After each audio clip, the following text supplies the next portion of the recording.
இன்றைக்கு நாம் தான் கோத்திரத்தாரிலிருந்து கற்றுக்கொள்கின்ற மிக முக்கியமான முதல் பாடம் இருக்கணும் என்றால், நாம் இந்த உலகத்தின் கலாச்சாரத்தை பின்பற்றுவதற்காக தேவன் நம்மை இங்கே வைக்கவில்லை. இந்த உலகத்தின் கலாச்சாரத்தோடு ஒத்து போகும்படியாக தேவன் நம்மை இங்கே வைக்கவில்லை. இன்றைக்கு பல விசுவாசிகளுடைய குடும்பத்தில் இன்னும் அந்த பழைய வாழ்க்கையின் கலாச்சாரத்தை தான் இன்னும் பின்பற்றி கொண்டிருக்கின்றார்கள். இன்னும் நல்ல நாளை பார்த்து கொண்டிருக்கின்றார்கள், இன்னும் ஜாதியை பார்த்து கொண்டிருக்கின்றார்கள், இன்னும் மூட நம்பிக்கைகள் மூலமாக அவருடைய வாழ்க்கையை நடத்தி கொண்டிருக்கின்றார்கள். இன்னும் அவர்களை பிரியப்படுத்தணும், அந்த சொந்தக்காரை பிரியப்படுத்தணும், இவங்களை பிரியப்படுத்தணும் என்று அவருடைய வாழ்க்கையில தெய்வீக பயத்தில்லாமல் நடந்து கொண்டிருக்கின்றார்கள். அவங்க அழைப்பை இழந்துவிட்டு மற்ற மனிதர்களை பிரியப்படுத்தும்படியாக அந்த ரட்சிப்பின் அந்த வைராக்கியம் இல்லாமல் வாழ்ந்து கொண்டிருக்கின்றார்கள். உங்களை நோக்கி தேவ வார்த்தை இன்று காலையில் வருகின்றது. ஐயா, நீங்கள் பிரித்தெடுக்கப்பட்டவர்கள் ஐயா. உங்க பழைய வாழ்விற்கும் பழைய வாழ்வின் பழக்க வழக்கங்களுக்கும் சடங்காச்சாரத்திற்கும் ஒரு முற்றுப்புள்ளி தேவை. இன்றைக்கு நீங்களும் நானும் இரத்தத்தால் மீட்கப்பட்டவர்கள் ஐயா. இன்றைக்கு உங்களுக்கும் எனக்கும் ஒரு ஜாதி அல்ல.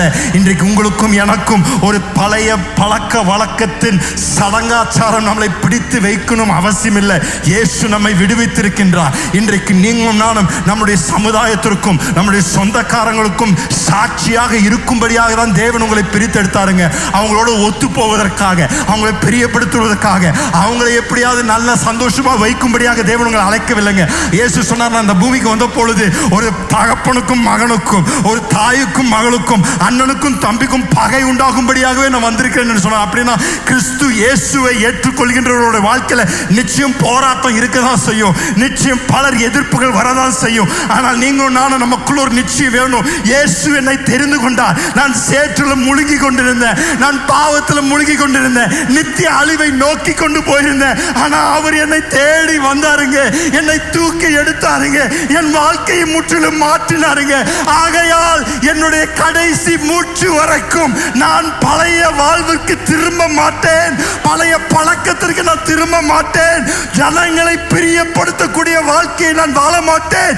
நான் பிரியப்படுத்தக்கூடிய ஒருவர் இருப்பார் என்றால் அவர் என்னுடைய இரட்சகர் இயேசு ஒருவரே. அவருக்காகவே, அவரை பிரியப்படுத்தும்படியாக என் வாழ்க்கையை வாழ விரும்புகின்றேன்.